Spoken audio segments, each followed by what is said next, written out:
my name is Peter Shapiro. I was born in San Francisco and grew up there. And I went to Lick Wilmerding High School, which at the time I went there was an all-boys school, and it was tuition-free, and it was run on a shoestring with some endowment money from James Lick. I'm told it's like sending your kid to Princeton now. You know, it's extremely expensive and so forth. But that was my high school education. My folks said, I grew up in a left-wing household. My folks are both psychiatrists, so that pretty much ruled out their being members of the Communist Party. But they were, you know, I think they were inclined that way.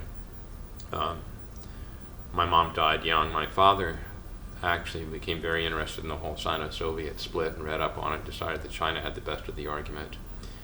He didn't push his politics on my sister and I, but if we went to him with questions, he was there with answers. And, you know, I think one thing I have to convey about growing up in the 50s is not only was it the McCarthy era, but it's like if you were at all conscious, you know, you lived in, if you were a kid, you lived in mortal terror of like nuclear war. And during the Cuban Missile Crisis, we came that close to it. And I just remember that sense of helplessness and despair that I felt then. I was, 14, 15 years old. And 14, actually. And just about 6 months later, the demonstrations happened in Birmingham, you know, with the police dogs and the fire hoses. And I saw a bunch of kids my age, basically, standing up to those fire hoses and with those German shepherds, you know, nipping at them and just not backing down. And I thought, well, geez, I don't know if I would have actually done what they did, but it made me realize that kids my age could really make a difference. So I got involved in Student Corps. It was the Congress of Racial Equality. They had an office down on Fillmore Street, about a 15-minute walk from my parents' house. And back when the Fillmore was still, hadn't been redeveloped yet, it was still like the African-American neighborhood. A few years later, redevelopment moved in and just sort of bulldozed the whole thing and moved everybody out who was there before. But CORE was involved in, it was one of several civil rights organizations that were involved in battling hiring discrimination. My first big event was they had a picket line at the Sheraton Palace Hotel. It's interesting now, like hotel workers are predominantly people of color, but it was all white back then.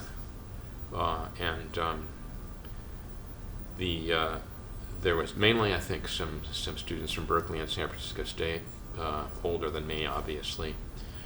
They had a group called the Ad Hoc Committee to End Discrimination. They joined with the NAACP and CORE, and they had mass picketing along New Montgomery Street in front of the hotel. I remember my dad driving me down there like at 7 or 8 at night, and it was just thrilling.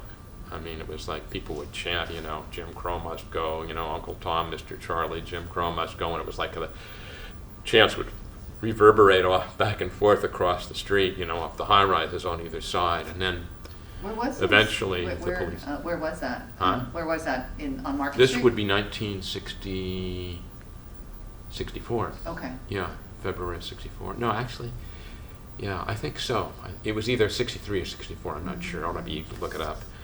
I remember 64 was when the Republican convention was in California, and you know, went picketed down there too. But because that was when Barry Goldwater was nominated. But what happened was that around about midnight, they said everybody who's under 18 has to go home because the police have been called, and we don't want to have to go to the hassle of getting you guys out of juvie. And so my father came down and picked me up, and the next day I went down and people were still sitting in. They had not arrested anybody, or if they had, you know, a bunch of people that come in afterwards. And I remember at about 2 in the afternoon, this 19-year-old woman, black woman from SF State, her name was Tracy Sims, and she came running in waving a piece of paper over her head. This is the agreement they had just negotiated, not only with the Sheraton Palace, but with the entire Hotels Owners Association. Basically, they had a non-discrimination hiring agreement with 33 hotels in the city. So it was huge. And then the next thing they did was take on Auto Row. Because none of the auto showrooms on Van Ness Avenue hired black people either, except one guy, Jim Westman, who used to be, he did low-budget commercials on the wrestling matches, on Channel 2. He'd be sitting on top of a ladder doing his spiel. He had a 7-foot, I think, Watusi tribesman, working for him, mainly for show. I don't think he actually sold cars, but he claimed that he wasn't part of the Auto Dealers Association, and he didn't discriminate. Look at this guy, But all the other places were, were, again, all white. And that lasted for weeks, and really hundreds and hundreds of people were arrested. Can you I describe? have a vivid memory of the actor Sterling Hayden. Yeah, could you describe a little more what Auto Row was? Auto Row is, well, I guess it's still there, isn't it? It's Van Ness Avenue. It's where all the auto showrooms are. Okay. I don't know. I don't know the city as well as I used to, but that used to be where you went if you wanted to buy a car. And what was the incident? What was the incident at Auto Row? Why was there a protest at Auto Row? Oh, because the auto dealers weren't hiring any black people. Their salespeople were all white. Again, it was like the same coalition. It was, at that point, it was called the United San Francisco Freedom Movement, and I used to go to their big rallies at some church in Fillmore. There'd be some gospel singing, there'd be some fiery speeches, and actually the head of CORE at that time, who was known at that time as Bill Bradley, I think eventually became the head of the Black Studies Department at San Francisco State, or Africana Studies. Not sure what name he uses now, but he became a, kind of an Africanist. When I knew him, he was just sort of a militant civil rights demonstrator. But that was kind of like my political baptism. My sister's 4 years older than me, and she was at Berkeley in 1964 when the free speech movement broke out. And she was arrested, and it was just glamorous as hell. I thought, Berkeley was really where I was at. So when I graduated, that was where I went to school. And I was only there for 1 quarter, and it wasn't what I expected it to be at all. I just remember these big impersonal lecture halls. I thought that I attended all the rallies in Sproul Plaza that the free speech movement veterans were holding, and I thought they were kind of stuck in a rut, frankly. They weren't able to get beyond, protesting for free speech. And I guess the other thing I should mention is that, of course, we had a draft then. When you turned 18, you had to register for the draft. And everybody I knew, every guy I knew was scared stiff about it. Nobody wanted to go. Even in 1966, I think a lot of young people had realized this was a horrible war and they wanted no part of it. Although at that point of view had not yet caught on in the political mainstream. It would take a few more years for that. But at one point, there was a group called the Resistance who refused to cooperate with the selective service system in any way. They would turn in their draft cards, they'd burn it or whatever, and I actually considered doing that. I think it's probably just as well that I didn't, because I think I would have been dead meat in prison. I was simply not. I had too sheltered an upbringing to deal with that kind of stuff. And my sister at one point arranged to get a hold of some property up in British Columbia, and I think she thought if it got really tough, she was going to smuggle me up there, out of the country. It never came to that, because when I finally did get called up for my pre-induction physical, I flunked the hearing test. And that was how I found out that I had a hearing loss. It had never been diagnosed before. It's the best possible way to find out you have a disability. But it's getting ahead of the game a little bit. I went to Berkeley. I wasn't terribly happy there. And I found out there was all this interesting stuff going on at San Francisco State. They had an experimental college. They had hired Paul Goodman, who was very influential, and he wrote a book called Growing Up Absurd. He was an anarchist, I think, in terms of his politics. He would describe himself that way. He was one of the sort of New York intellectuals, but he was especially concerned with young people in particular, and the way he felt they were being messed over by society. After they went during the FSM, he said that students were the most exploited class in American society, a statement which I would say is absurd on the face of it, especially then.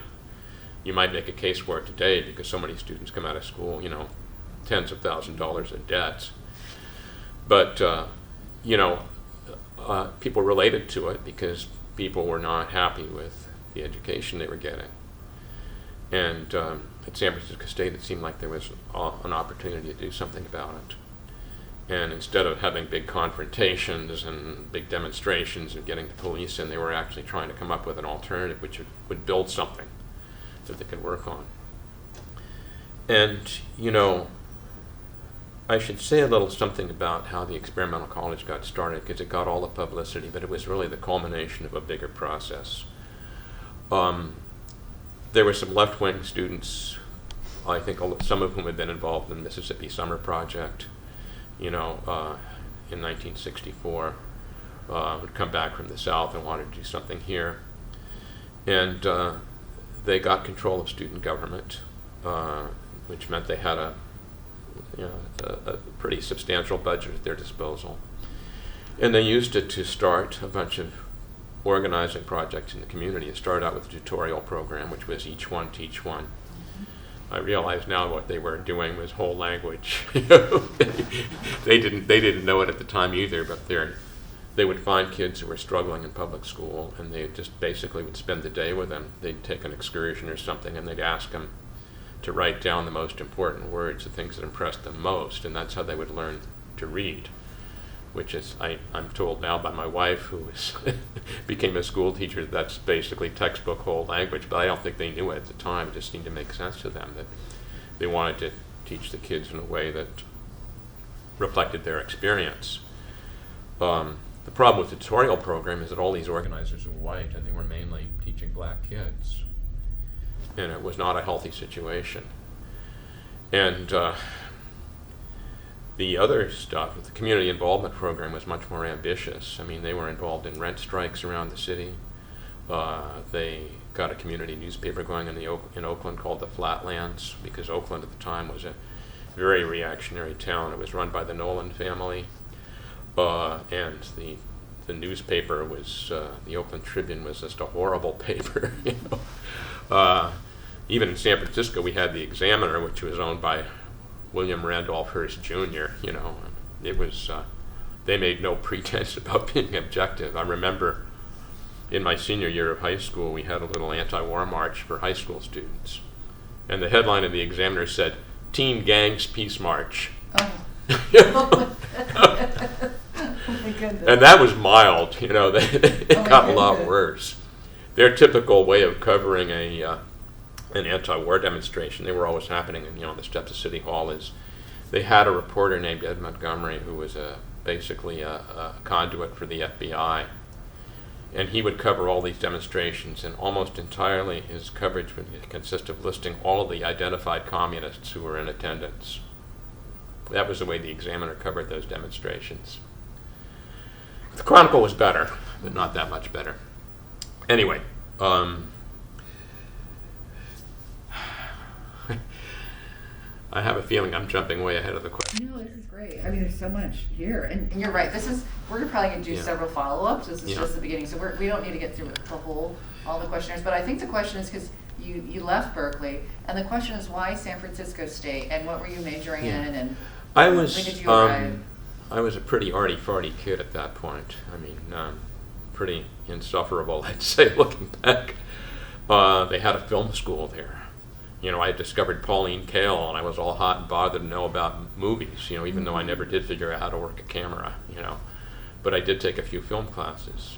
I wanted to be a poet, so I took a poetry writing class with Stan Rice, not once but 4 times. He's probably better remembered because he was married to Anne Rice, who wrote all those vampire novels. Mm-hmm. I don't know how good of a poet he was, but he was a very good teacher, and I learned a lot from him.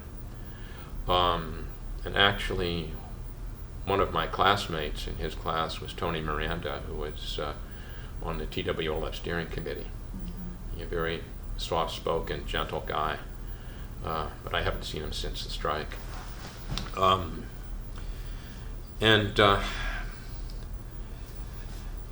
I kind of wanted to do the sort of arty stuff, and then there was I'd have to back up a little and say that the student government programs were coming more and more under attack. There were some right-wing students on the campus who were challenging their control over the student government. But I think what really got people riled up was the Black Student Union had emerged. They were the Negro Students Association, and then they basically, after, I think about 64, 65, Jimmy Garrett came out to SF State. He was from LA originally, and he'd spent time in the South, working for SNCC, I believe. If possible, I hope you guys get to interview him. We've had a student interview, but we need to do more video. What year did you arrive then at SF State? Well, I got to the campus, and somebody that I knew in high school, I had worked on this little underground newspaper with him that we circulated in all the public schools, mainly. We called it the Activist Opinion, and it was banned by the superintendent of schools. We weren't allowed to sell it, so we had to kind of do it on the sly.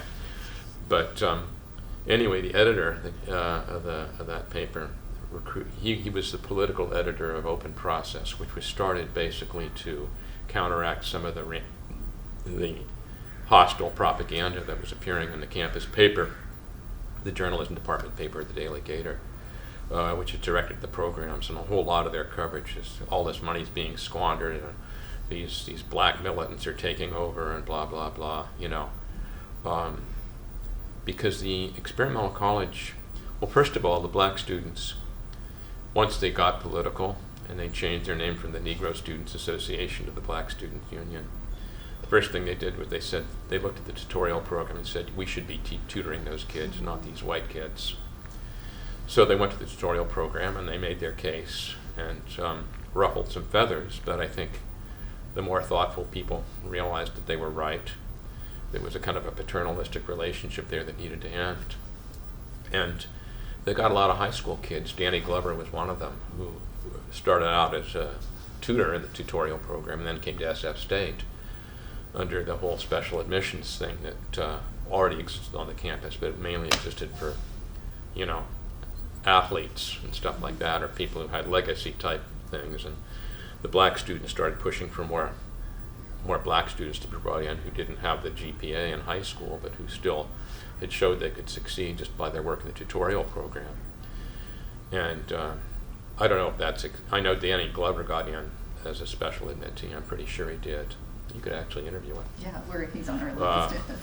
I'm sure he'll tell you a lot. He'll be glad to talk to you. So that was the first thing they did, is they got control of the tutorial program, and they antagonized some people when they did it. And then they really saw an opportunity in the experimental college to start developing some black curriculum. And, when Paul Goodman's term was up, they still had some money for another visiting professor. They hired Leroy Jones, or Amiri Baraka, as he came to be known. He was still Leroy Jones back then. And he had a whole black arts and culture project that was going on, not only at San Francisco State, but in the Fillmore District. There are people who are much better qualified than I to talk about that, but it was a very big deal, and it had a huge impact. Who do you think we should talk to about the black arts movement? Who would you suggest for the black arts movement, who would you suggest we interview? Gosh, I don't know. Plenty has been written about it. Okay. I know people who are involved in it nationally. Michael Samanga, for one. But Amiri Baraka died a few years ago. Right. We have a colleague that's interested. And I'm sure there were people in the BSU who were involved with it. I remember dropping by the Gallery Lounge, which was where the student, the student union building is now. It was just a little small, unprepossessing building with a lot of plush armchairs and a thick carpet and stuff like that. And you'd go there for poetry readings or to do your homework. The experimental college used to have its registration there.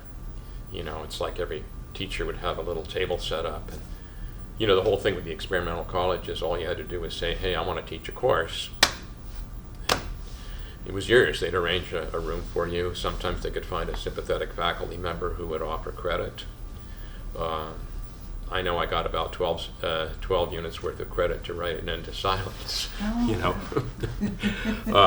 if you could find a professor who was willing to do it, through his special studies. And anyway, the black arts thing was a really big deal. I mean, it was very impressive, and probably not enough attention has been paid to San Francisco State's role in helping develop that. But I think they probably got a lot of people off the campus, out of the BSU for whom that was a really defining thing. Ishmael Reed might know something about it. I don't know if he was involved at SF State, but I think he came to San Francisco later, but he could probably talk very knowledgeably about it. And God knows he's still very much very vocal about things. So what happened was, the BSU made no bones about their politics. They scared a lot of people. And the Daily Gator in particular, they were awful. They were constantly taking pot shots at the BSU, claiming they were ripping off all this money. They hated white people and blah, this and that and the other. And actually, at one point, the sports editor of the paper, a guy named Jim Vasco, he wrote a piece about Muhammad Ali, or Cassius Clay as he insisted on calling him. There was just, I reread it recently, and it's every bit as awful now as it was then. I don't think it's kind of a sad case, because I don't think he really realized how offensive it was. But we actually reprinted it in open process with a little editorial comment. Sometimes the best way to spike a bigot is to insist that he repeat himself, for all the good that did. But what happened was, when he became editor, a bunch of black students went up to his office to complain, and they just wound up, beating him up and putting him in the hospital. Which I don't think any of them would be proud of today. It was a stupid thing to do. But God knows, he'd been begging for it. It was just the wrong way to deal with it. But of course, there was a photographer. It was the Gator office. They wound up just smashing a bunch of stuff in the office. There was a photographer taking pictures the whole time, and they were plastered all over the front page of the Gator and on the front page of the Chronicle and the Examiner the next day. And to this day, I think that incident is cited as evidence that the black students are nothing but a bunch of hoodlums and gangsters and toughs and so forth. I've read, I think, 3 scholarly accounts of San Francisco State, which basically take the same position. One of them is a biography of Kay Boyle, actually, who was, of course, a very strong strike supporter,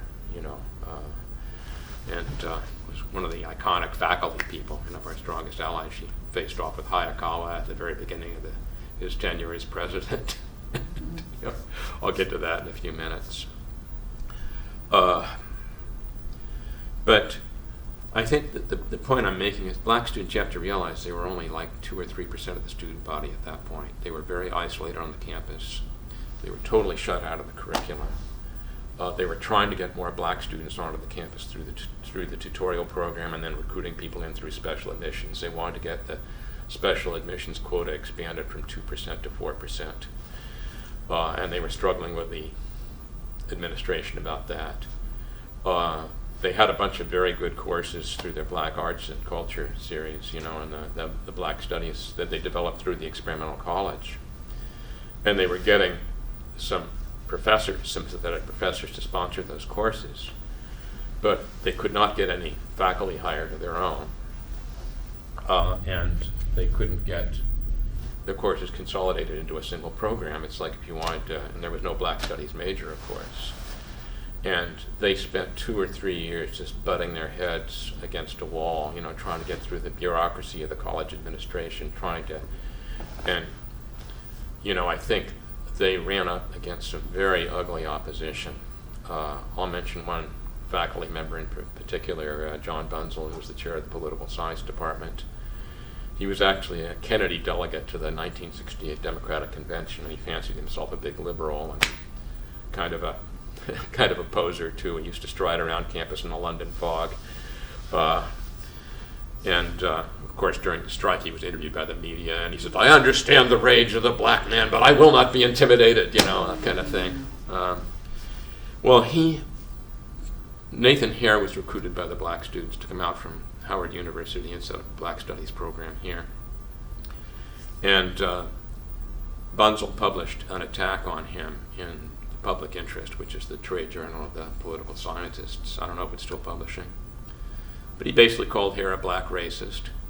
He said that if you start letting more black students into campus, Jews are going to be driven out. I mean, it was just an absolutely vile article. That was the kind of stuff that they were up against. They were trying to get one of their courses approved in the political science department. They had a professor all lined up. This department would not approve it, so they went and hired their own expert, who had all the appropriate academic credentials. And this was what they were always coming up against. Well, how do we know that your person is qualified to teach this, or where do you get his degree from, that kind of thing. Nathan Hare's vision of the, what Black Studies should be is like a unity between the campus and the street intellectual, That was really his vision, that a lot of the ideas that are needed, that are excluded from the, academia right now, are people out there in the streets who have no academic qualifications or anything like that, but who are knowledgeable, self-taught, and so forth. And their point of view and they need to be incorporated into the curriculum, and also it's like the curriculum needs to serve the needs of the people in the community. I mean, this was absolutely fundamental to what the BSU was trying to do. Then in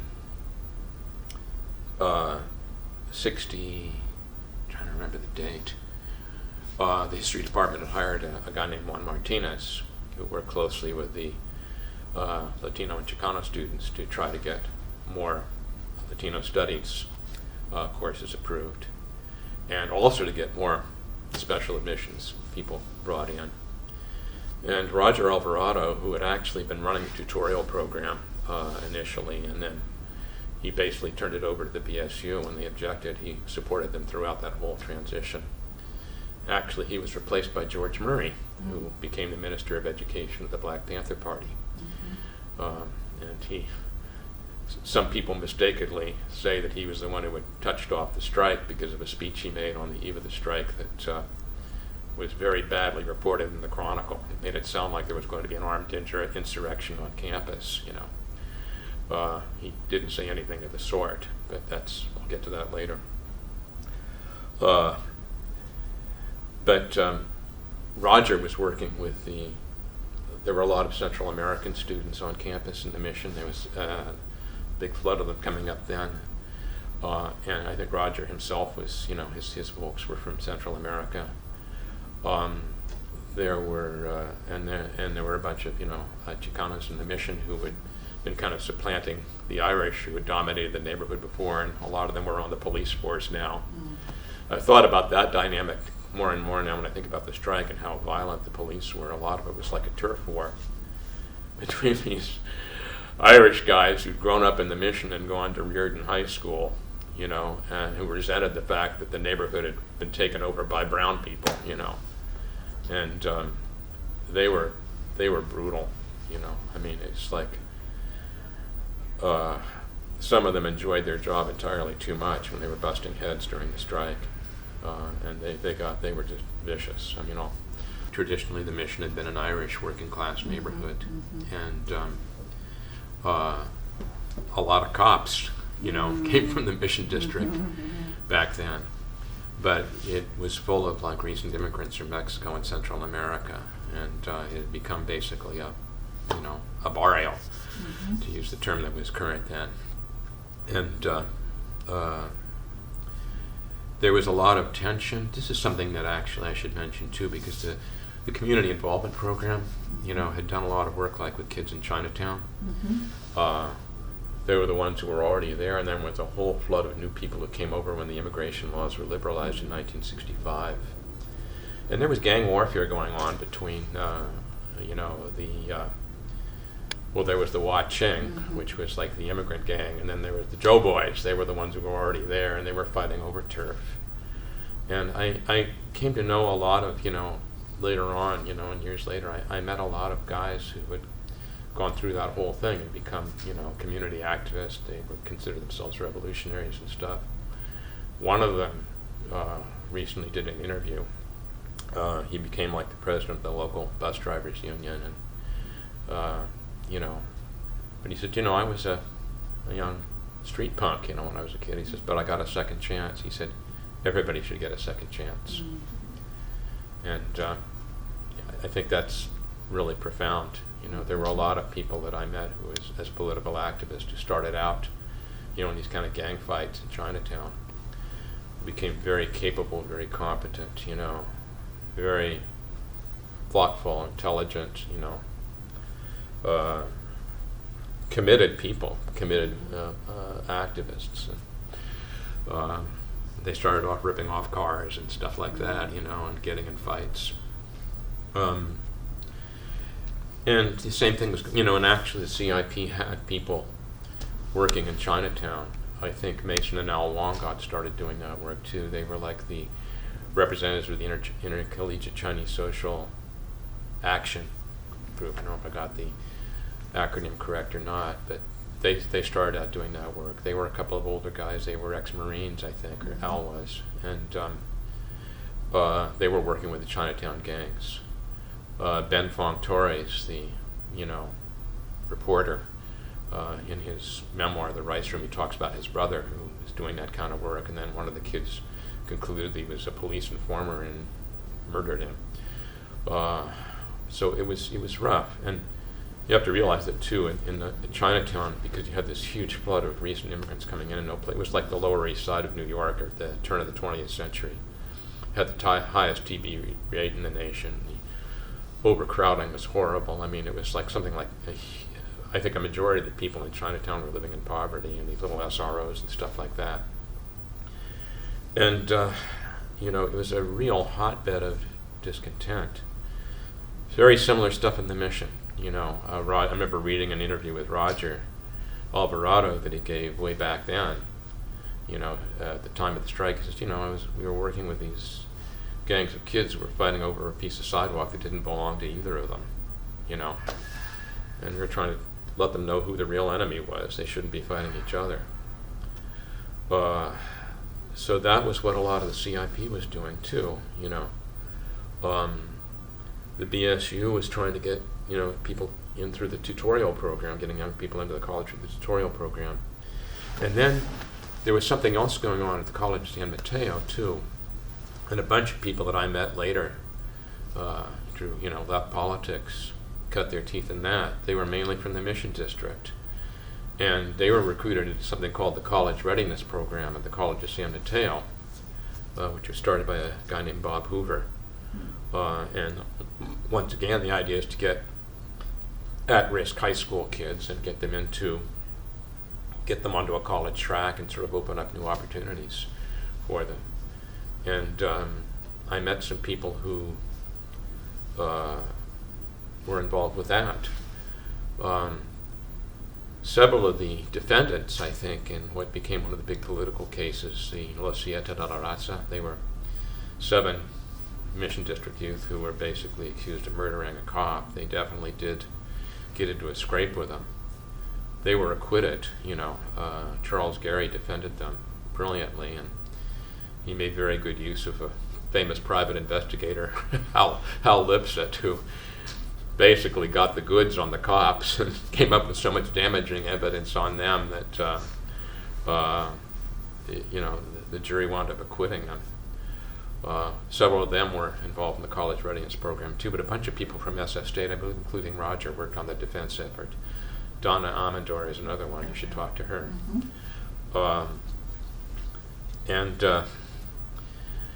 So I'm kind of giving you the background of what I know about the people who really became like the heart and soul of TWLF when it got started. The black students were able to get some promises from the administration. John Summerskill is president of the college, who is regarded himself as a big flaming liberal, although I think there was more he was all hat. I wouldn't say he was all hat and no cattle, but he couldn't be counted on. He was a pretty weak character, and he could easily be bullied. And he made a bunch of promises to the black students, which he made no real provision to see those promises implemented, you know.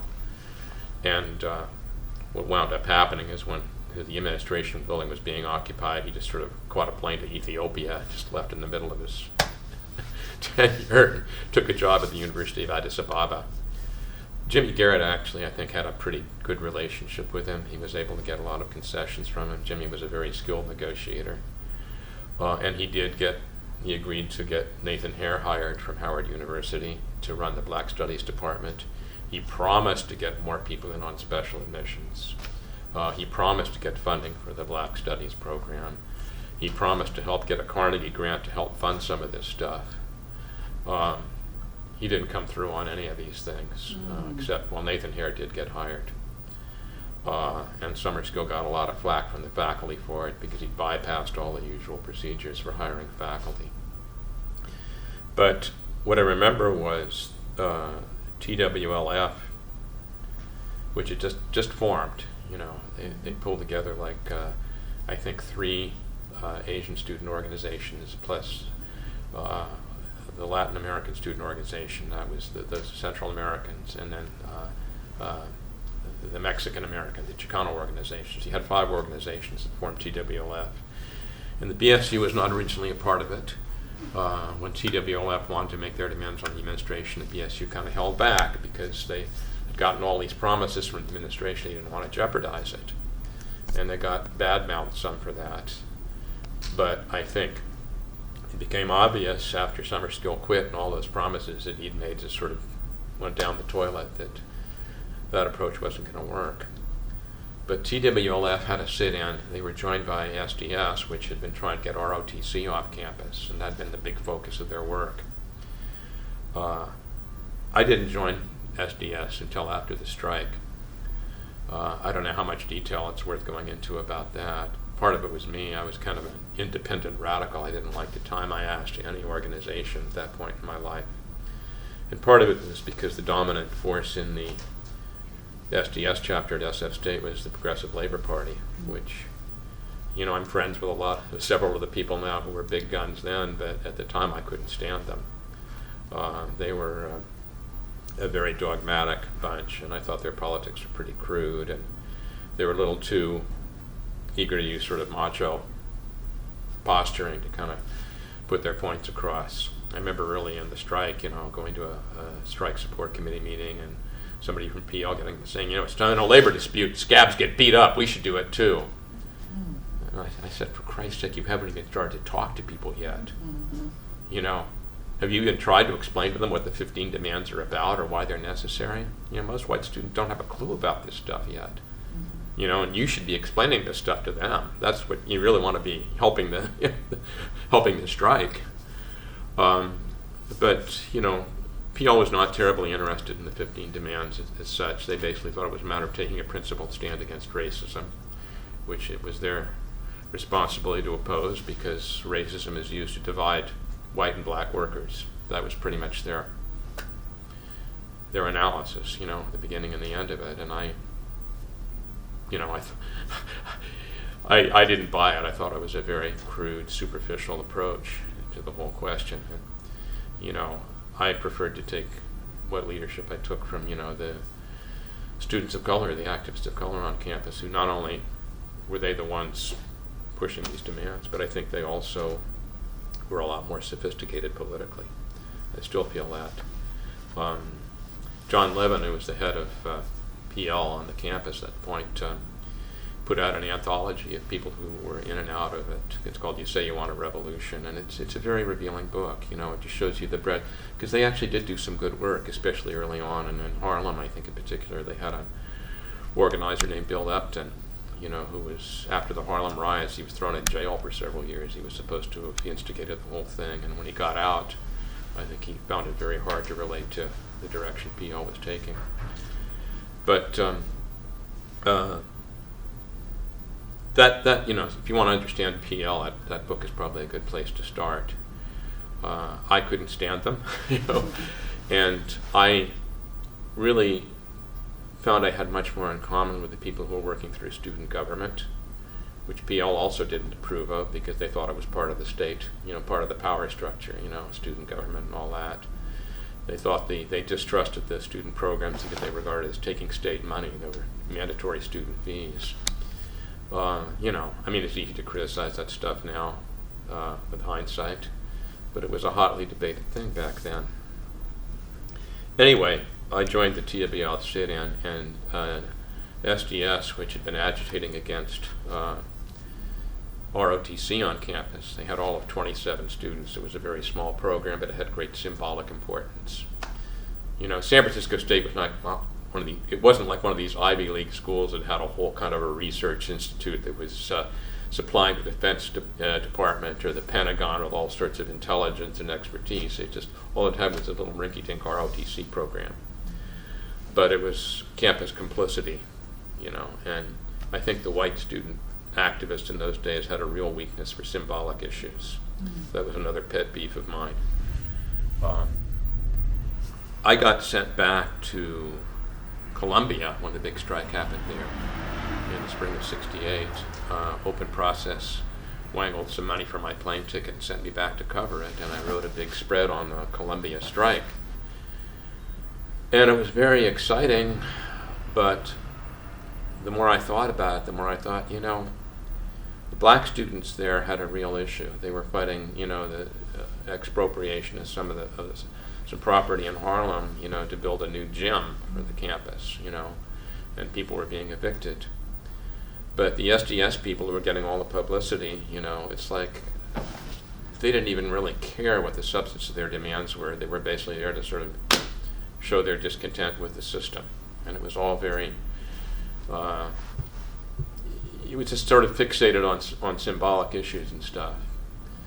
God knows, young people had plenty of reasons to be angry. I think what was really freaking people out was the war and the draft at that point. But, and I think people were just sort of coming into an understanding that it wasn't just the war and the draft, that there were larger systemic issues there. But I think a lot of student activists then did not have any kind of a class analysis to speak of. To their credit, PL did. And they, it was kind of defined in very cultural terms almost, So I came back from Columbia, and Sure. Do you need help there? Is it like doing I think it's like this. Yeah, and then we have lights so we could turn on. You know what I mean? Yeah.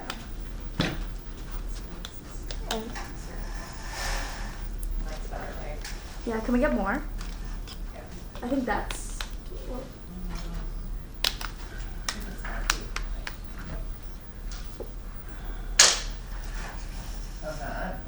Oh, that's good. Yeah, I think we need a little more light, right? So that's all. I'm gonna play with these. We can turn on the light too. Because we lost a lot of them. Yeah. This is great, by the way.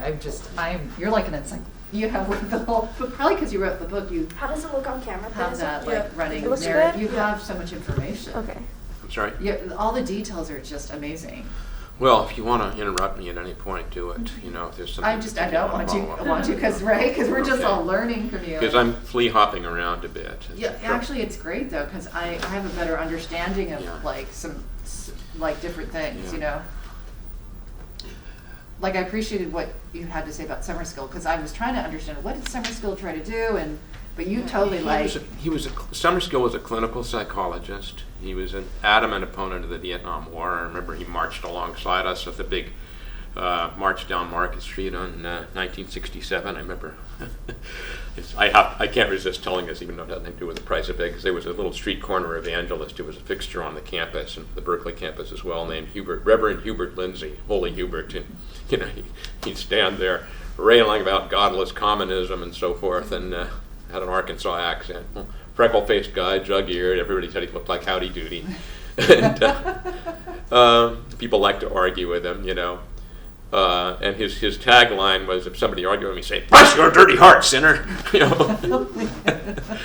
But I remember marching down Market Street with my high school friends during that big anti-war march, and Hubert was standing on the corner railing away, and all of a sudden he picks me right out of the crowd, points right at me, and says, You young man, you're a disgrace to the Hebrew nation!" I thought, my God, is it that obvious? I didn't realize.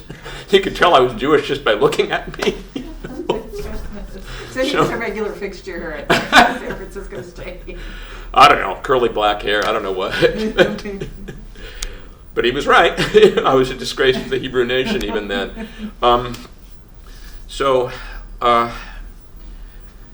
The way that sitting ended, Summerskill made a bunch of concessions to the Third World TWLF demands. He agreed to be more special admitted students in. He agreed to keep Juan Martinez on the faculty and so forth. And then he just blew town. You know, he caught a plane. Left. He caught a plane. You know, the student body president called him up and asked him to follow up. You know, and he says, "Well, Russell, I'm at the airport now. I'm on my way to Ethiopia. I just can't stand it anymore. It's just I'm tired of all this stuff. I've been offered a job at the University of Addis Ababa, and I'm taking it. You know, the trustees are going to fire me anyway." So he just left. Oh, And, wow. you know, all the concessions that he had made just basically weren't worth anything anymore. And he was replaced by Bob Smith, who was the dean of the School of Education, who I came to respect actually after the strike. He was had his feet much more on the ground than Summerskill did. I think he was a good politician. And I think he was genuinely sympathetic to at least some of the black student demands. It's just that he felt that he didn't have the resources or the power to grant them. But of course, during the strike, we just tore him apart, you know. I mean, you know, the BSU called him a lackey of the trustees and that kind of thing. And objectively, that was kind of, he even realized it because, you know, he could do nothing to please them, you know. Now, during the strike, where were the faculty? What was the opinion of San Francisco State faculty? You did talk about the chair of political science. I didn't talk about what? The chair of political science being. Oh, John Bunzel. Oh, he was horrible. But I was curious. The chair of the history department was even worse. I mean, the black students had gotten a course, one of their courses approved. It was taught by Roland Snelling, who actually became, I think, a professor of Africana Studies here. Once again, I mean, he took on a Swahili name, I don't know what it was, but he was a specialist in African history, and the black students could make a pretty good case for getting him hired because they had no African historians on the faculty. But the chairman of the department said, well, what are his credentials, you know? As well, you know, you want to just interview him. He says, well, none of our people are experts in African history, so we have no way of knowing whether his credentials are good or not. So we can't hire him. Well, there was one junior professor, Dick Fitzgerald, who agreed to sponsor his class. And as soon as the chairman of the department found out about it, he basically informed Dick Fitzgerald that he would not be reappointed the following year. He claimed it wasn't retaliatory, it would have happened anyway, but it looked pretty fishy to a lot of us. Anyway, this is the kind of stuff that the BSU was up against. Department heads did not want their turf infringed upon. Academics tend to be very jealous of their turf, I think probably as much now as they were then. And, you know, it was really, you know, you had some faculty members with leftish politics, or at least anti-racist politics, who were willing to do it, and some of them got away with it. And I think a large number of them became supporters of the strikes. They weren't all members of the AFT chapter, which actually formally went on strike, but they joined. You know, I don't know that Kay Boyle, for instance, was active in the AFT, but, you know, she was just way out there. I think she was probably reliving her youth as an anti-fascist crusader in Paris in the late 30s, you know, when my parents just worshipped the ground she walked on, say when they were young. Anyway, and they had all read Nothing Ever Breaks Except the Heart, that kind of thing. The image of her like fleeing over the Pyrenees to escape Franco, that kind of thing. But what happened was that Nathan Hare, meanwhile, had been going around all the different departments trying to get some commitments from them to help him set the department up. And he was getting the runaround. And finally, he just said, this is not working. And the BSU came to the conclusion they were going to have to call a strike. TWLF had also had their demands basically thrown into the toilet. You know, Summerskill had made a bunch of commitments that the college was in no position to follow through on, or at least none on the groundwork of it done. So it's, by the way, it sounds like there were some sympathetic faculty that wanted to advocate for the BSU and TWLF. Yeah, there were. But when then they were. That wasn't the majority of the faculty, yeah, I don't think. That wasn't the majority. I think really only about a third of the faculty actually honored the strike. And, after the strike was over, Hayakawa fired everybody who didn't have tenure. Wow. And I think even, every striker who didn't have tenure, and we lost some really good teachers then.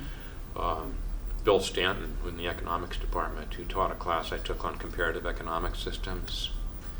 He'd been a state legislator. He was a lawyer. He was an economist. Very cynical guy, but also very courageous, and you look at the documentary footage of the strike, you can see him out there haranguing the police, It's like, I want to see your badge! And was he let go at state, or he was you mentioned Hayakawa firing a bunch of... Oh, he fired Anatole Anton, okay, who was in the philosophy department, and he was a mentor to a lot of the white student radicals. And I want to get back to him a little bit too, because I think he contributed something really important to the strike. He's got Parkinson's now, so you really can't interview him, but he was really, I think, one of the unsung heroes of that strike, because he understood the class dimensions of what was going on. He had an analysis of the whole way that the public higher education was structured in the state. And, he kind of gave the ball to Bill and I, and we kind of ran with it when we wrote the book, and Into Silence. And I think it's really important, and it's especially timely now because, the state of funding and just because they're charging so much tuition now. I think I want to get into the strike first, but I want to come back to this because this is really what the underlying issue was, the whole thing with the master plan for higher education and the discriminatory way it operated and stuff like that, because I think that had a lot to do with producing the kind of grievances that the black students in particular had. They were something like 12% of the student body until 1960. And when the master plan was instituted then and the scholastic aptitude tests became part of the entrance requirements, their numbers in the state college dropped off 75%, down to 3% of the student body. Wow. I mean, the SATs, it's really gratifying to me that after all these years, they finally stopped requiring the SATs to get into the state colleges or the university, because those standardized tests were inherently very discriminatory.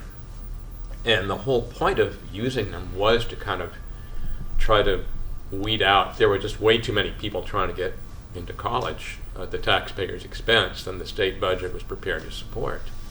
And they had to think of some way to kind of channel some people away or into other areas. So they shunted the poorer kids off into the community colleges, and the elite went to Berkeley. And of course, Berkeley had all these resources lavished on it as a result that it was on par with Harvard and Yale in terms of its academic standards. It was one of the most prestigious places in the country then. I guess it still is, but it's because all this money got spent on it. And SF State was sort of like the the redheaded stepchild, we weren't a community college open to everybody, but we didn't get the kind of resources that the university got either. It wasn't a university then, it was just a college. And the faculty felt aggrieved because they weren't very well paid and they had a heavier workload and they had no opportunities to do research. But again, the entrance requirements just was a college that should have been serving the San Francisco community and should have reflected its composition, and it didn't. It was overwhelmingly white, when I went there. It's not anymore. I've noticed that. I stepped out on the campus thinking, my God, I can't believe it's the same place, but it was overwhelmingly white when I was there. It was also cheap. I paid $125 a semester for tuition. I tell people that now to young folks, and everybody's jaw drops, like, what? Costs $7,000 and that's just tuition. That doesn't involve everything else, I don't know how you're supposed to get an education unless you're rich to begin with when it costs you $27,000 a year to do it. You can get off-campus housing then too. paid $40 a month rent for a little hole in the wall in the DuBose Triangle. I shared with some other people. Now it's $2,000 in the dorm. You know. $2,000 in the dorm to share a room. Yeah, It's I mean, you crazy. could live very cheaply. And I got a $1,000 advance on an Into Silence. I lived for a year on it. This is where I think we really were privileged back then compared to what you guys have to deal with, because we didn't have to worry about money. We really didn't, at least not in terms of staying in college. And the other thing that struck me, I was 18 years old when I started SF State. The average age then was 26. There were a lot of guys who were there on the GI Bill. Bill Barlow was one of them. There were a lot of people who were going back to school. Maybe there were women who'd raised their kids and were going back and taking classes and finishing up their education. There were a lot of people who were working 1 or 2 jobs and just taking classes when they could. And it took 5 or 6 years, 7 years to graduate. Well, they put a stop to that too. I mean, it's almost impossible to do that now. But this is one of the places that made SF State so fascinating for me. Coming out of Berkeley, where everybody was just on the academic track, bang, bang, bang, bang, 4 years and out, and then grad school. If you cut the mustard. At SF State, it's like there were people who had really been around the block. People that I learned a lot from, not just political people either. There were a lot of beat poets or people who come out of that whole scene there. People who taught, people who were involved in the San Francisco Renaissance, who taught in the creative writing department. They had a terrific writing faculty then. I guess they still do, probably, They had a great film school. It was one of the first in the country. Now they're all over the place, And you majored in film? Huh? Did you major? I briefly, yeah. Okay, I okay. kind of gave it up when I realized I was never going to be able to actually take a movie. What did you eventually major in? I majored in creative writing. Oh, creative writing. But really, I mean, I did very little studying when I was there. I sort of went through the usual thing of taking the general studies classes in my first year or two there, and then some smart person said, "Are you taking general studies classes?" I said, "Yes." "Don't take any more. We're going to get rid of it. Use your opportunity to really explore here." So I took I took a class on improvisational theater in the experimental college. I cringe when I think about it now. I got some credit for my work on open process. I took Bill Stanton's class in comparative economic systems, even though I had no interest in economics. I took Anatole Anton's class in basic Marxism, political philosophy, basically. I took whatever interested me and nothing else. I took almost 0 science classes. If I had it to do over again, I would not do it that way at all. I really did not understand the value of a liberal education. It's a very but you can afford to be that way when you're paying $125 a month tuition, a semester tuition. And then when did you graduate? What year did you graduate? I graduated in 71. Okay. And basically what happened was Bill and I finished the book and sent it off to the publisher. And the whole time we were working on the book, I was getting floating credits. I think Lucia Birnbaum in the history department, and I think Anatole and maybe 1 or 2 other professors were giving me special studies credits to work on it, Bill too. And, that's hard work, writing a book. It is. And At the time, it was the hardest thing I'd ever tried to do. Yeah, and I'm sorry, your collaborator, who was the collaborator? What was his background? Bill was an Army brat, and he, I guess, was stationed, he enlisted himself. He was stationed in Korea. I'm not sure how he got radicalized, but he came out to SF State, and he was fascinated by what was going on in the student government too. When he came out, originally he joined SDS, and he was courted by the PL people. And when he kind of lost interest in them and started working in student government, one of them told his wife, "We're disappointed in your husband. He's fallen in with a crowd of opportunists."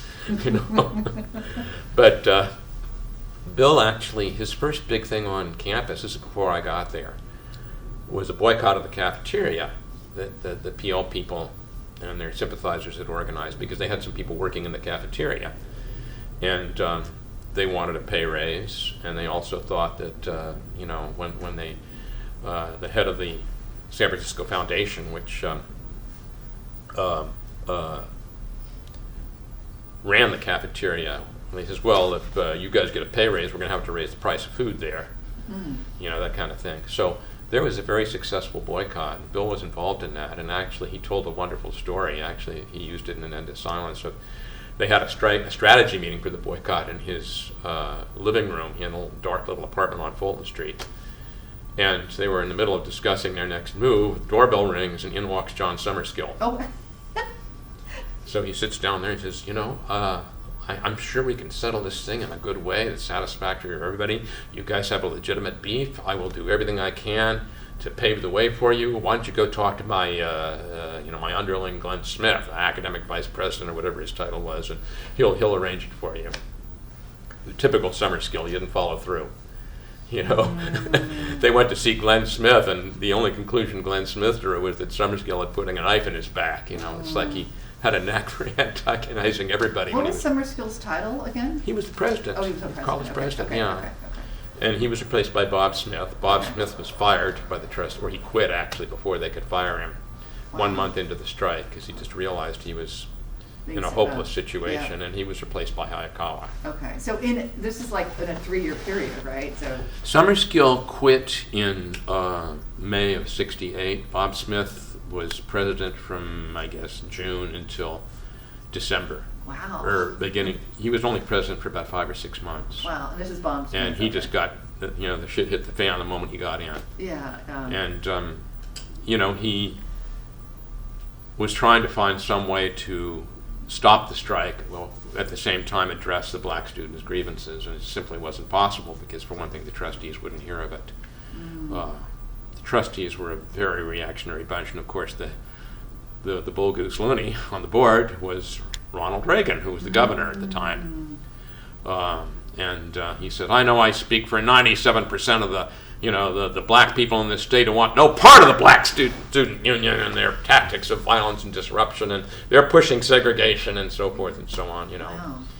And of course, Reagan had an audience. He knew how to work the media. So then Hayakawa entered in January of '68. He came in January '68? Hayakawa was hired actually in December of '68. Okay, December '68. Okay. Which was like 2 months into the strike. Wow. Bob Smith had not been able to find a solution, and he got called. He actually had suspended classes several times, so there would be this sort of campus-wide convocation where, because there'd been a bunch of really ugly clashes between the tax squad would come on campus and beat the crap out of people, and then there'd be a huge backlash, where students and faculty both, were outraged that was happening. Nobody wanted to go to school, when the tax squad was running amok. And Bob Smith was obviously not happy with the situation either, but the trustees demanded to know why he had stopped classes. He was giving into intimidation and coercion, and he wasn't, doing his job. And he finally just said, gentlemen, I'm going to save you some trouble here. I quit. So he quit, and they appointed S.I. Hayakawa to take his place. Wow. Who, anytime people talk to me about Donald Trump, I say, hey, I saw his precursor. Hayakawa had mastered Trump's entire bag of tricks,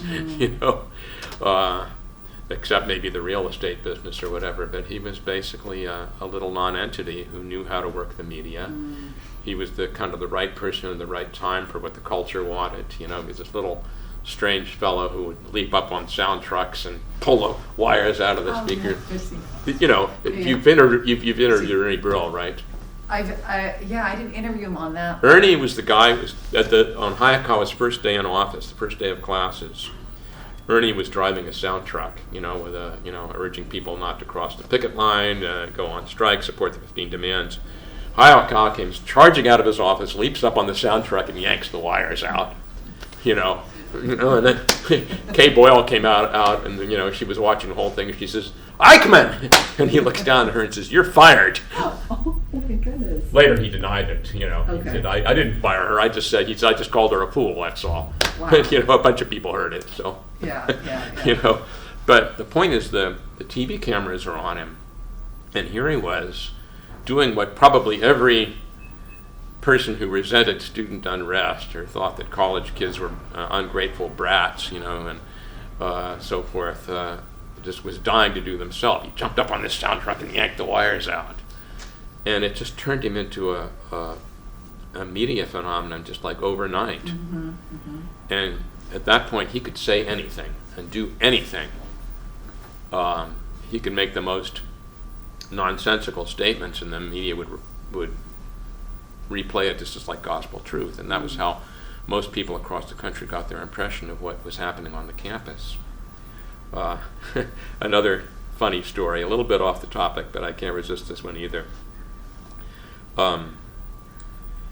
My girlfriend and I at the time, after Hayakawa took over, our first thing, if you wake up in the morning and click on the clock radio and see what kind of lies they were saying about us, on the news. Well, the previous week we put out Open Process, and this was when Hayakawa first took over. It was a very intense time, and I remember sitting in the newspaper office kind of putting the finishing touches on my article. And I just remember I was alone there, and I could hear all this screaming and shouting outside, and a guy walks into the office with this blood streaming down his face and said, you know where I can find, I need to get this stitched up, you know where I can find a doctor? And I said, geez, he says, you know where I can wash this off? He didn't ask for a doctor. I said, geez, get medical help. You don't look good. He says, no, it's okay, it looks worse than it is. But at that point, I finished my article, and I had to get the hard copy off the campus and down to the printer. And I remember being very, very careful at the route I took in the newspaper office, so I wouldn't run across any cops. We had a couple of photographers. They were film students, actually, on the Open Process staff, who had been filming.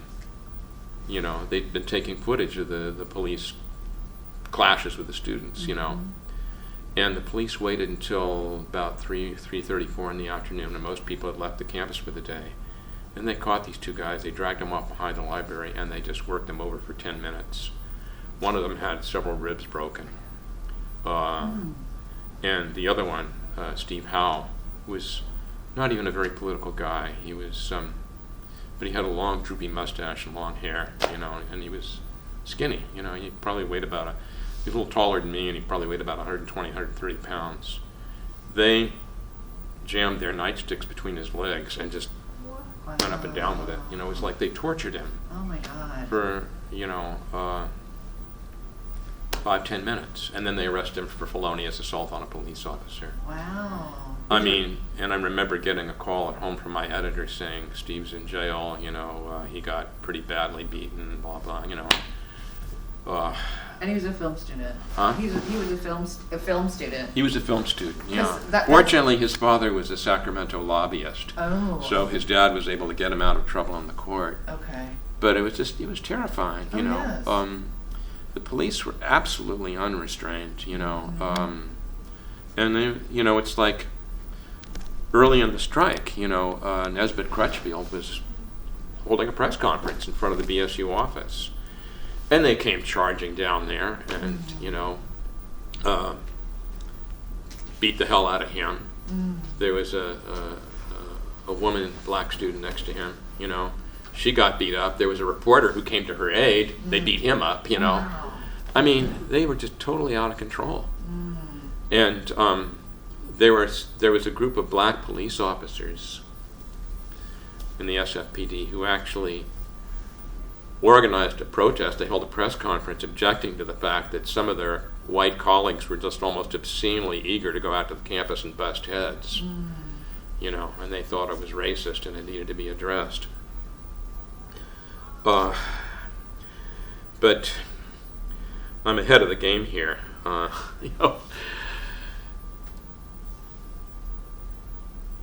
to think of where to pick up the thread. I think when the strike, I guess I should talk about how the strike started, basically, because Summerskill made all these promises. He wasn't going to follow through on any of them. The BSU decided they had a strike, and from what I understand, their original intention, they did not expect it to last 5 months. They did not expect thousands of white students to join it either.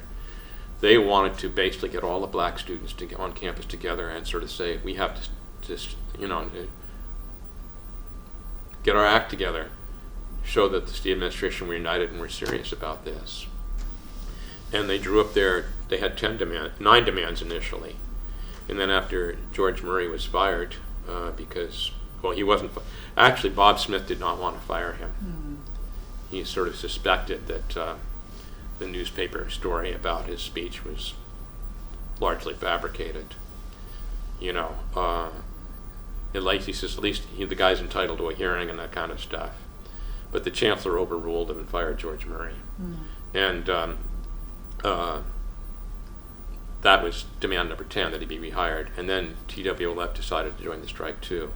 I suspect Roger did a lot of work on that one and brought those organizations in. So they had their own 5 demands, which kind of parallel the BSU demands, but for Asian and Latino students. And the strike was underway. Sorry to interrupt. We have about 10 more minutes, but I wanted to ask you, do you feel like your role in the strike, I mean, are you the writer? Are you writing? We have the students that are filming, there are students that are, do you feel like you're a writer in the strike? That was my main role, I think. We were open process, actually. We even before the BS, we were sympathetic to the BSU demands, at least. Can you explain what open process was? Open process. Open process, like I say, it was an alternative to the Daily Gator, which was the campus paper. The Daily Gator was published by the journalism department, and the journalism students put it out. And it was very hostile to the student government. So the student government decided, well, we need our own paper. So they started one. I guess Gary Wagner, who had been with the community involvement program, was editor of it. I was recruited onto the staff almost as soon as I had arrived on the campus by an old high school friend of mine who was also on the staff.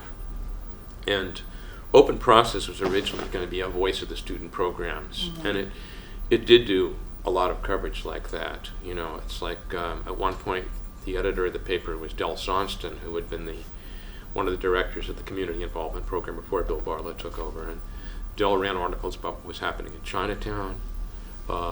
He ran articles about first time I really knew about the kind of stuff that was going on there. There was a pool hall in Chinatown called Leeway's, where a lot of future revolutionaries got their, they originally gang members who went in there, and you had some organizers in there who worked with them, gave them some politics, and they were exposed to the Black Panthers, who had a huge influence on young activists of really all nationalities, really, at that point. And the Panthers were big exponents of multinational struggle. They believed in united front of all the oppressed nationalities and whatever white allies are willing to support us. That was a big deal. It was also kind of a breakthrough, because I think there was a period between about 65 when the white people left SNCC and about the 67 when nationalism was, to sort of what the Panthers referred to as narrow nationalism or reactionary nationalism was kind of the dominant philosophy, which is like, look out for our own, nobody else is going to do it. And the Panthers said, no, we consider ourselves socialists, and we know that all oppressed people have to band together. And I should say at this point that I should say something about Frantz Fanon. I don't know how much people read him nowadays, but good. Black skin, white masks. Yeah, he wrote a bunch of books. This was at the time that the non-aligned movement got started. There was the Bandung Conference in the 50s. It was basically countries that had been on the receive, that were basically had been either colonized or they were neo-colonies of the European powers and the United States, and increasingly Russia, because a lot of these countries felt that they were basically pawns in the whole geopolitical struggle between the United States and the Soviet Union. And the whole idea of the third world, this is where the real progress is going to come from, not on one side or the other of the Cold War, but from the underdeveloped world, Cuba, China, increasingly Vietnam. These were the countries that had struggled very successfully or very effectively against both the United States and, in China's case, against the Soviets as well. And actually, initially, the Cubans were not that close to the Soviets either, But they thought, we have to basically write our own ticket, not just be, and the only way we can do it is muster the powers if we stick together. And Frantz Fanon's books were basically promoting that idea of third world solidarity. And, I think for white students like myself who are coming to understand the Vietnam War as the product of a larger phenomenon of imperialism and great power politics, not just a bad foreign policy decision, but something systemic, that analysis made a lot of sense too. And I think, a lot of white activists really related to the Panthers as well, maybe a little too much so because they were too busy kind of fawning over the Panthers and not taking care of their own business. But, I think the most remarkable thing about the strike to me, and this is something I was saving for the end of the interview, but I might as well say it now. The BSU went from being like almost pariahs on the campus to being like providing leadership to like literally thousands of white students who go out to that campus day after day and get their heads busted in by the cops, and it was terrifying. And it wasn't just a one-shot deal where the police would come in and arrest a bunch of people and then it would be over, which was the standard pattern on most campuses. This went on for like 6, 7, 8 weeks. You'd go to the campus, and for the next 4, 5, or 6 hours, you would be involved in like pitched fighting with these cops who just did not hold back. They drew their guns. They would pick people out of the crowd and beat them back. And, what we did, we usually, if there were classes going on, we'd sort of try to throw a rock through the window and interrupt the classes from happening. If police grabbed somebody, we'd sort of surge forward and try to protect them, that kind of thing. I wasn't much of a fighter, so I usually stayed a few rows back, but I watched this stuff. And, I want to give credit to the PL people, too. I was complaining earlier about how macho they were. Well, in this case, it stood them in good stead because they took some of the worst punishment. They were out there just day after day. One of their people, his name was Howie Foreman. The police chased him all the way down into the cafeteria. Wow. And grabbed him. And I think they used his jacket to pin his hands behind him, and they just started beating him up. And of course, all these people were horrified in the cafeteria, having their morning breakfast, and started screaming for them to stop. And then the police turned on them, and one cop had he swung his nightstick down, and he hit the central serving table hard enough to break his club. Wow. You can imagine if there'd been somebody's skull under that. So this is what it was like.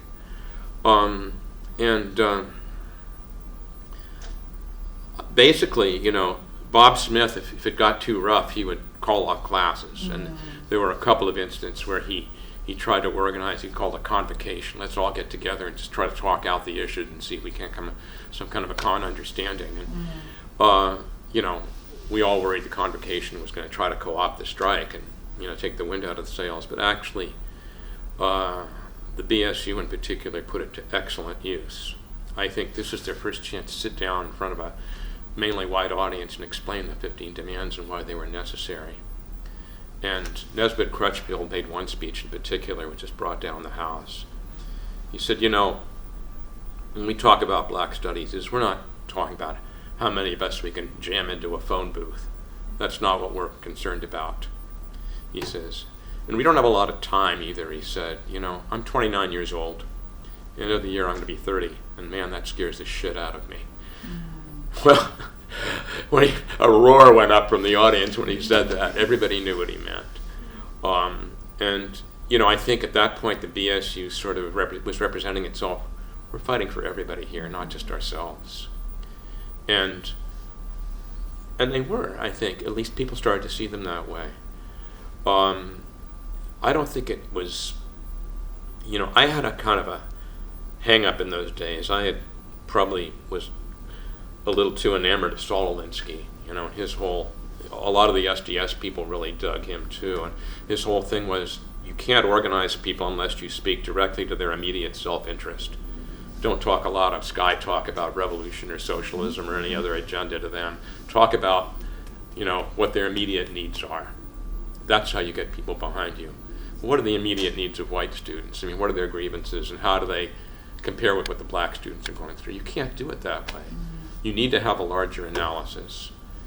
And I also think you need to reflect that people do respond sometimes just out of a desire to do the right thing. You know, here was this huge struggle going on, and, you know, anybody with any kind of a social conscience thought, well, I don't want to be on the wrong side of this one. So to me, that was one of the real accomplishments of the strike, is that you had 5,000 to 6,000 white students out there on the central campus area day after day, defending the black students, defending the, you know, the Latino and Asian students, and, you know, a lot of them getting hurt. A bunch of them wound up doing at least, you know, week-long jail terms. Some of them did about, a few people did like a year of hard time, you know. And that to me is, you know, that's something I would love to see come back today. I try to think of what was different now and why, even among, you know, it's like what's going on with the LA City Council right now, where it's like the Latino council members are trying to reapportion so they can get more representation at the expense of the black districts and so forth. It's so, you know, and identity politics is just defined in the most trivial way possible. I think we need to find some kind of way of recovering that kind of third world perspective that was driving people back then. I mean, of course, the term third world has no meaning now because, you know, the Cold War is over. Right. But I think the global inequality is as big a problem as ever, you know. I also think that, you know, demographics are different too. You didn't have a lot of Southeast Asian refugees in the United States in the 60s. You do now, and they bring a different experience. You have a lot more people from Central America in the Mission District now than you do, you know, Chicanos. And a lot of them don't speak Spanish, you know, the Fruitvale neighborhood, you know, in Oakland. It's all, you know, people from Oaxaca or whatever who speak Mixtec, you know, or whatever. And it's not the whole kind of formulation that we used back then, I think, need to be rethought. But I think the basic issues are the same. And it's really, I think, a challenge that the current generation of activists needs to take up, is how to get beyond identity politics and make it into something more substantive. The kind of anti-racism that really goes deeper than just, you know, how do you define yourself? I mean, the BSU went through that too. You know, it's funny when we got together for the to organize the 50th anniversary of the strike. Benny Stewart made a comment. He said, you know, I think we have to acknowledge the fact that we were pretty nationalist back then. And he meant that as a self-criticism. You know, our vision was kind of limited to our own experience, and we had to learn how to look beyond our experience and make the connections. You know, it's very, very wise. I actually, at one of the earlier commemorations, I think it was the 25th, Nesbitt Crutchfield was sitting next to the head of the Africana Studies Department, who was wearing a dashiki and went into this whole rap about African identity and this and that. And Nesbitt sat there very quietly, and then when he his turn to speak, he says, you know, at this point in my life, I don't spend a whole lot of time wondering who I am. Because I think we have bigger fish to fry than just our own personal identity. He didn't say it in a hostile way, you know, because they all went through that. But you have to move beyond it too, I think. That was the point he was trying to make. And, you know, one of the questions I know you were going to ask me, Grace, was what did I take away from the strike? How did it change me? Well, one thing it is look at the big picture. Try to understand how different struggles connect. Try to understand the power relationships that are involved. We spent a lot of time butting heads with these sort of, you know, faculty members like John Bunzel or Ray Kelch in the history department, or with whoever happened to be occupying the president's office at the time, or Hayakawa. And we learned, I think, in the course of the strike, that there were larger forces involved, that there was a way that the whole structure of publicly funded education was set up in this country that was inherently discriminatory, and actually very consciously discriminatory. California prided itself on having this huge system in place. I don't think there was a state in the country that had spent more money on higher education, and made it affordable, too, for most students. But it was set up in a way that basically it was a three-tiered system. You had the university, you had the state colleges, and you had the community colleges. And where you went depended to a large extent on what color you were and how much money your parents made. And of course, the more money you made, the more money got spent on your education. That's the way the state budget was arrived at. And this is something that Anatole Anton basically, he was AFT activist. And he was struggling to kind of come up with a way. He was frustrated with the AFT because when they walked out on strike in January, they had to do it in order to get sanctioned by the Labor Council, but they basically stuck to their bread and butter demands, which mattered, but they weren't really what the strike was about, and they weren't the reason that most teachers were going out on strike either. They were going out on strike because they sympathized with the black students in TWLF, and they were horrified at the level of violence on the campus, and they detested Hayakawa, who was somebody who was not respected by his colleagues at all. He was basically one of these guys that goes out on a lecture circuit and builds up a rep for himself, talking to the Kiwanis Club or whatever, or the Junior Chamber of Commerce, and giving them a stereotype of an intellectual. His own book, which I had to read in high school, God help me, Language and Thought and Action, is the most inane piece of crap imaginable. But Hayakawa was the guy, he was the man of the hour. He was what the system needed at that time to do what needed to be done. He was hired to break the strike. And he was not afraid. He didn't care who he offended. He didn't care who he antagonized. He didn't care how much damage he did. He would do everything he had to do. As he put it, when you're dealing with a swine, you have to call out the pigs. Mm-hmm. That was his justification for the massive police presence that came on, like in December when he took over. And I was talking about his penchant for over-the-top rhetoric. I'd spent an entire night, writing about basically 3/4 of an issue of Open Process and then getting it to the printer the next morning. And I had done something which students frequently did when they had to pull an all-nighter. Somebody gave me some speed, and I ate it, and it kept me awake all night. And for once, boy, my brain was in overdrive. It's some of the best writing I've ever done in my life, Wow, the words just came gushing out of me, So the next week, I had to do the same thing, so I took some this time, and something went haywire. Instead of writing all this wonderful prose, I fell asleep. And when I woke up the next morning, I had to hold on to the sides of the bed because the whole room was spinning around me. I've never taken speed since, But the regular morning ritual was you turn on the radio to hear what kind of lies they're saying about us, and the first thing we hear was, Acting President Hayakawa says many student agitators are hopped up on drugs. So I thought, my God, the man has the power to see into my bedroom. He was a very strange guy, by the way. He eventually put Open Process out of business. He suspended it, and our faculty advisor thought I should go in there and make nice with him and try to, come to a reasonable understanding. He really thinks you're a good writer, Peter. You should go talk to him. So I went into his office to negotiate with him, and he hardly said a word. He basically let his PR man do the negotiating. I don't even know what they were doing in there. They weren't supposed to be the ones making the decisions. But he padded around his office in his stocking feet. Had these huge African masks. He collected them, surrounding him. He was a little guy, about 5'4" or 5'5". These masks were 6-7 feet high. And at one point he went to the liquor cabinet, opens it up, takes out an orange, takes one for himself, and tosses the other one across the room to me. So, okay, never say no to vitamin C. So I ate my orange and he ate his. And, but of course, when I said, look, you don't really need us. You've got all the media on your side, all the commercial media on your side. What do you need our little rinky-dink campus paper for? He said, I'm sorry, forget it, That was the end of that. He's like, you're supposed to be representing the campus community and you don't. Oh, wow. So sorry. So that was it. The negotiations didn't go anywhere, and I didn't expect them to.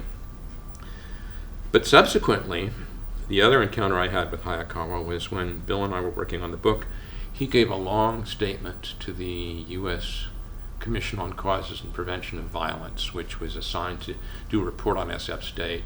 Wasn't a very good report, and unfortunately too many scholars rely on it for an account of the strike. They got a lot of stuff very wrong. But it's called Shut It Down, A College in Crisis, you know. Oh, okay, turn that around, yeah. I guess you have to read it, take it with a grain of salt. But there was a wonderful quote from Hayakawa in there where he says the reason you have so much student unrest is students are taught this by their professors. The professors, you know, they all read Plato's idea of the philosopher king. They think they're so much smarter than the people who are actually running the world, the politicians and businessmen and the generals, and they ought to be running it instead. So they are alienated. They teach alienated to their students. Their students are more likely to act on it.